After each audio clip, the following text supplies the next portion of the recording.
शीघ्र नियुक्ति की प्रक्रिया प्रारंभ कर दी गई है।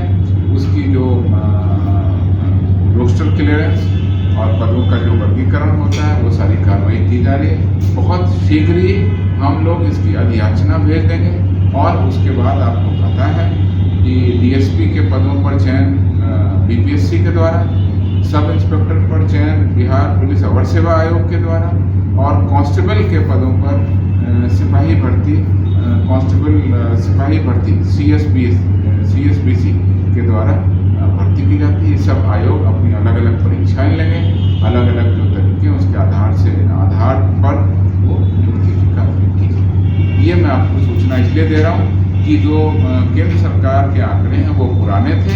बिहार सरकार के द्वारा बहुत बड़ा निर्णय लेते हुए बिहार पुलिस को दक्ष प्रोफेशनल बनाए रखने के लिए और इसमें वृद्धि करने के लिए जिन 75,543 नए पदों की स्वीकृति दी है, जिसमें कुल 68,360 नए पदों पर हम लोग नियुक्ति करेंगे, उसके कारण अब हमारी स्वीकृत पद की संख्या बढ़ के 183 और कार्यरत बल की संख्या 86 प्रति लाख पहुँच गई।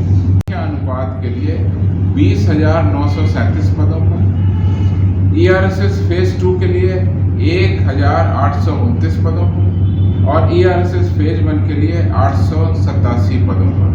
अर्थात कुल अगर नए दरोगा, नए सब इंस्पेक्टर की रिक्रूटमेंट जिनकी होनी है आगे चरणबद्ध तरीके से की जाएगी, उसके पदों की गणना करें तो 23,653 नए दरोगा के पदों पर चूंकि सृजन हो गया है इसलिए अब उन पर बहाली होगी।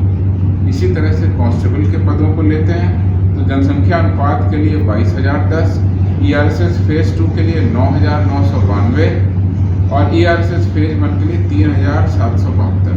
यानी कांस्टेबल के अगर तीनों हम पद ले लेते हैं तीनों मामलों में तो नए पद जो सिपाही के भर्ती किए जाने हैं वो है 35,774। ये नए पद हैं कांस्टेबल के 35,774 जिन पे बहाली की है। इसी तरह से ड्राइवर कांस्टेबल के भी पद हैं। ड्राइवर कांस्टेबल पर भी सीधी भर्ती होती है। उनकी कुल संख्या मैं बता देता हूँ। उनकी कुल संख्या है 8,927। ये कुल संख्या है। तो मैं एक बार फिर से आपके सामने रिपीट कर रहा हूँ। दरोगा के 23,653 पद सरकार ने स्वीकृत किए और इससे बिहार पुलिस में बहुत बड़ी संख्या में नए दरोगा की बहाली होगी। कांस्टेबल के 35,774 पदों को स्वीकृत किया। ये भी आगे आने वाले समय में हम लोग शीघ्र बहाली करेंगे और ड्राइवर कांस्टेबल के 8,927 पदों को हम लोग रिक्रूटमेंट में ले जाएंगे। इसके अलावा से भरे जाएंगे इस सूचना सीधी भर्ती से। इस प्रकार से अगर मैं देखूं तो सीधी भर्ती से कुल बिहार पुलिस में नियुक्ति हो जाएगी 68,360। 68,360 जो है वो सीधी भर्ती की हमारी नियुक्ति होगी। कुल पद सरकार ने स्वीकृत किए 75,543 कुल पद स्वीकृत हुए। उसमें बाकी पद जो है वो प्रमोशन के पोस्ट हैं, वो जो ऑलरेडी हमारे यहाँ लोग हैं उनका प्रमोशन मिलेगा। लेकिन उस 75,543 में डायरेक्ट भर्ती के सीधी भर्ती के पद हैं 68,360 जिसमें डीएसपी के 6, बाकी अपने आप